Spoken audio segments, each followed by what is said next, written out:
This is Steve from Boxing UK in association with Supreme CBD. Delighted to be joined by three-weight world champion, Duke McKenzie. How are you? Champ, I'm really well, thanks. Thanks for inviting me on your show. Appreciate it. Very, very kind of you to come on, Duke. I know you're a busy man. Yeah, It'll probably be no surprise where we're starting. sure. We had our first undisputed heavyweight championship of the world in the UK at the weekend. Alexander Usyk stopping Daniel Dubois in 5 rounds. Can I just ask what you make of the fight, Duke? And the obvious question is, did Daniel Dubois quit?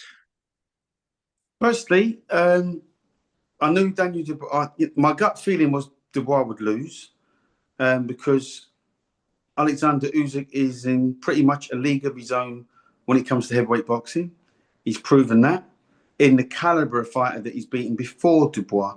I know he's got a victory over Dubois initially, but he beat Tyson Fury twice. He's beaten AJ twice.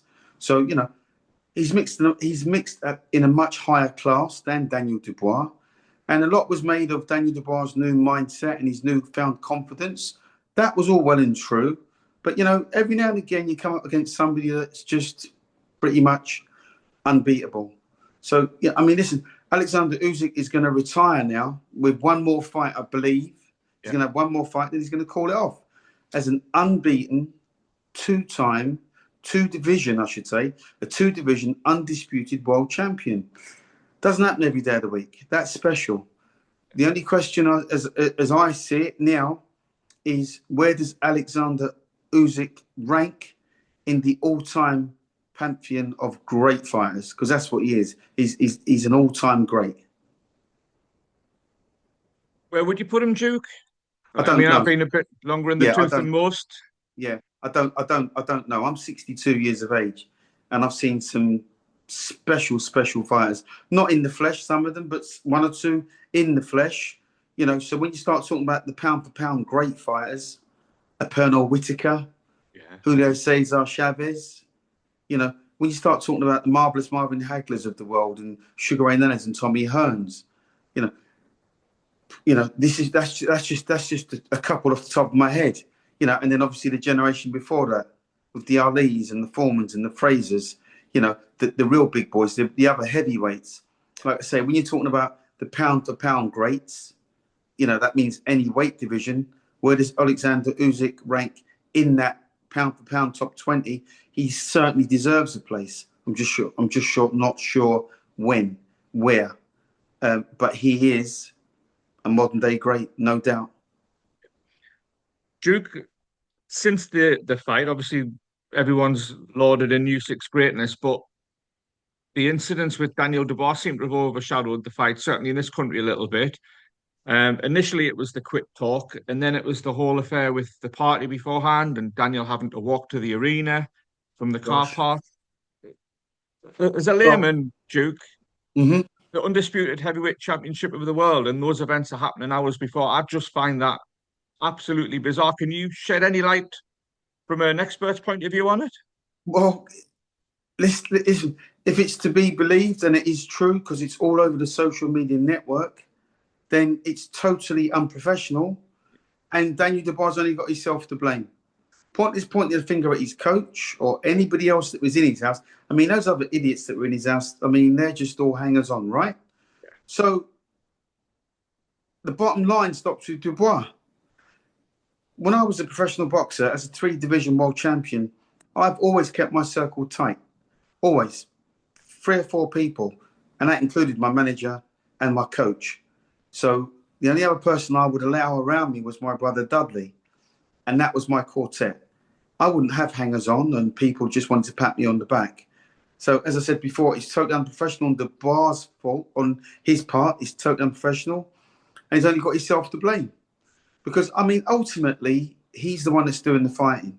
So that means he calls the shots. Now, on fight day, when I used to fight, on fight day, night before even sometimes, my coach would come and pick me up. And then we'd go to a hotel and spend the night in a hotel the night before a fight.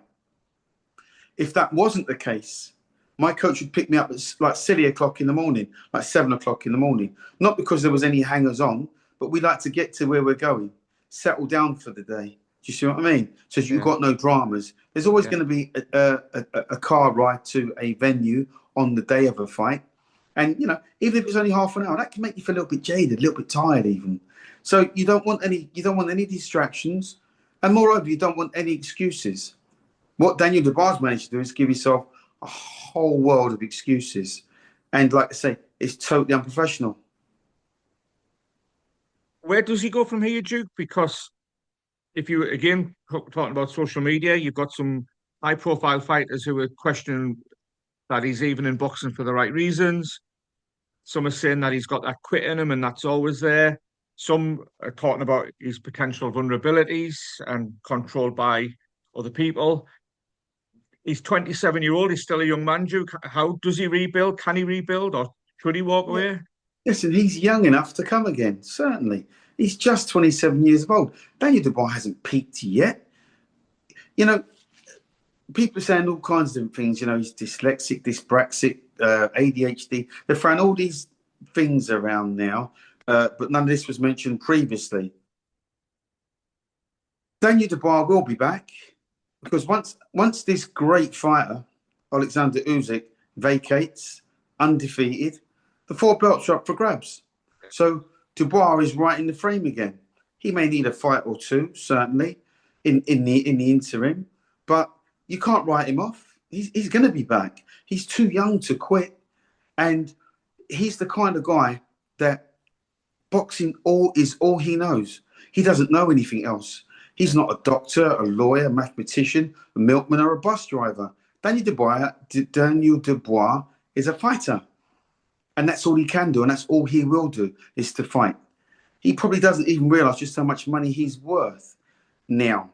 So he's not driven by that financial gain.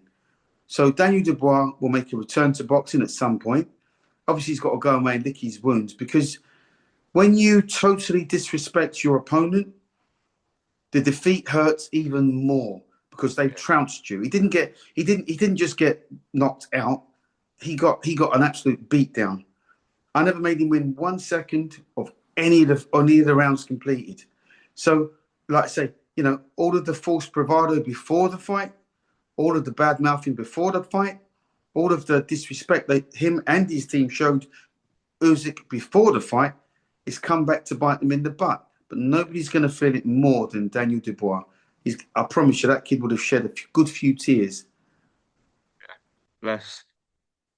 Duke, one thing I like to ask, and I mean this with the greatest respect, the older fighters, how much has boxing changed in the past few years? Because you're talking about the trash talk, that, and I can remember going back to, was it Mark Taylor And Errol Christie. and Errol Christie, yeah, and so we've always had that.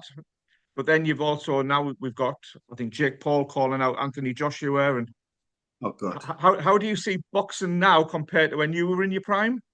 Boxing now, the run up to boxing, to most major title fights, it's like a pantomime. Somebody has to be behind somebody has to be pushing their buttons, somebody has to be telling people what to say, how to say it, when to say it, to sell tickets. It's called promotion. Now, whether you agree with it or you don't, this is the modern era that we live in now. As I've said previously, there's always somebody getting slapped in the face, a table being thrown over. We had Eggate not that long ago with Eubank, but it's nothing new. Now, if you look back to when the good and the great were having fights, the likes of Muhammad Ali, who used to trash talk till the lights came home. However, the difference between him and most other trash talkers, he could back it up. So you can't really talk about modern day fighters that trash talk now because 9 out of 10 of them can't back it up. The last trash talking guy that I knew or that I know on a personal level, Nazim Hamed. Now, when you look at Nazim Hamed, he had 17 world title fights and he trash talked every last one of those guys. Here's the difference. Nazim Hamed knocked out 16 of those 17 world title fights. He knocked out 16 out of 17. And the one that he lost was to the legend that's Marco Antonio Barrera. So Hamed gets a pass because he could back it up.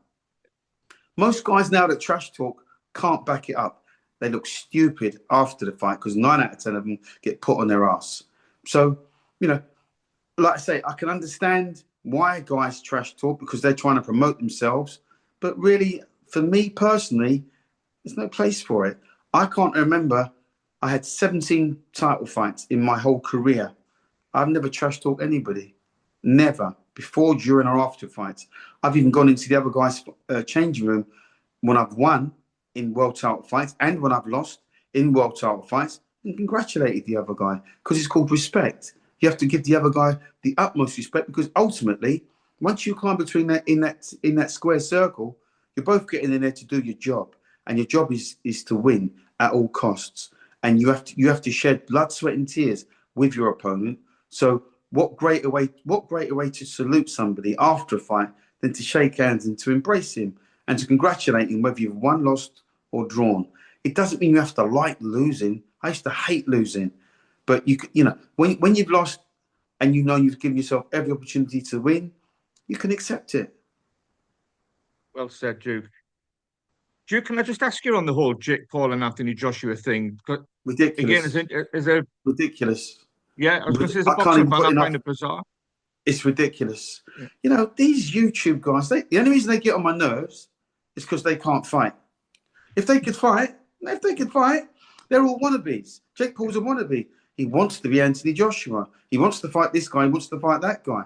The problem he's got is if he was serious about it, why didn't he then take out a professional license when he was young enough, get schooled where he could actually look like a boxer, win something that was worth any note? The fact he's a multimillionaire, so he's kind of buying his way to success.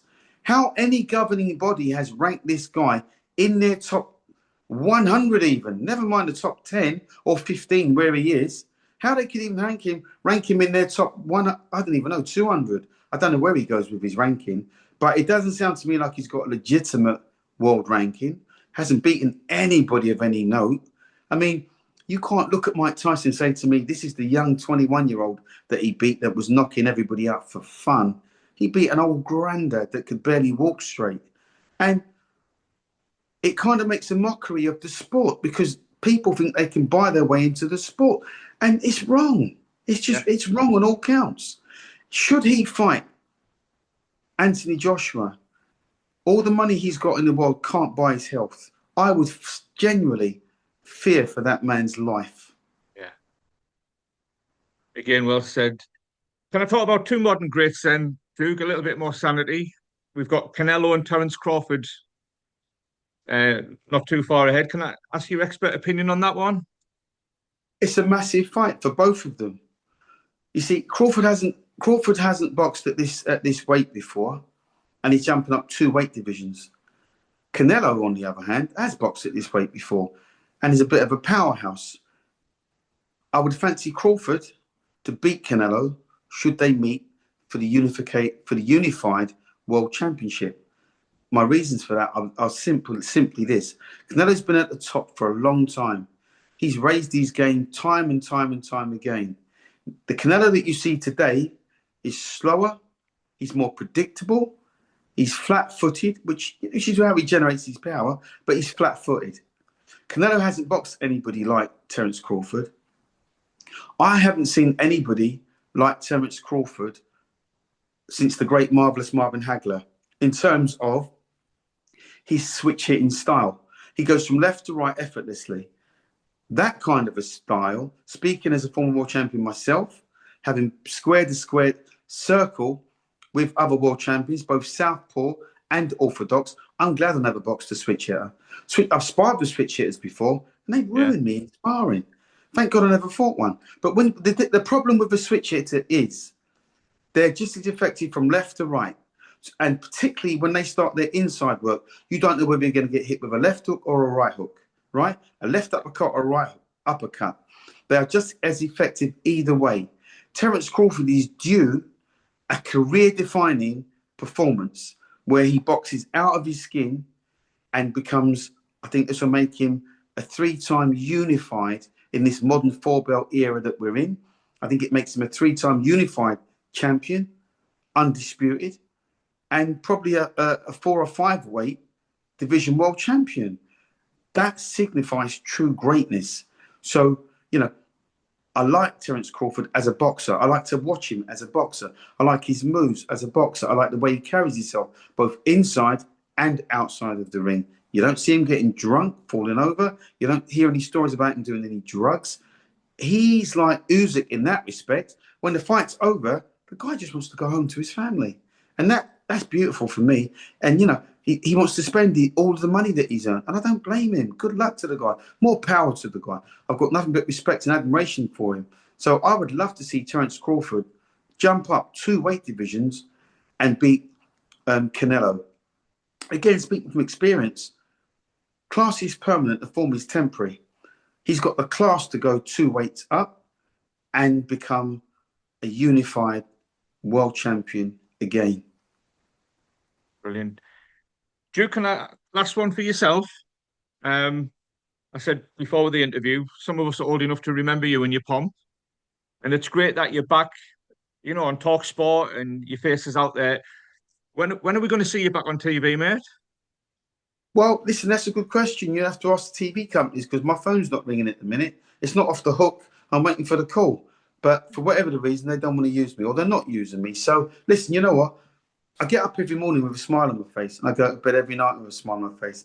And I thank God because you know what? Ultimately, we're all living on borrowed time. I'm not trying to demean or put down that, or put a damper on this conversation, but, we're all just sort of passing through. So I'm enjoying life at the minute. I really am. Not at the minute. I've enjoyed life for quite some time.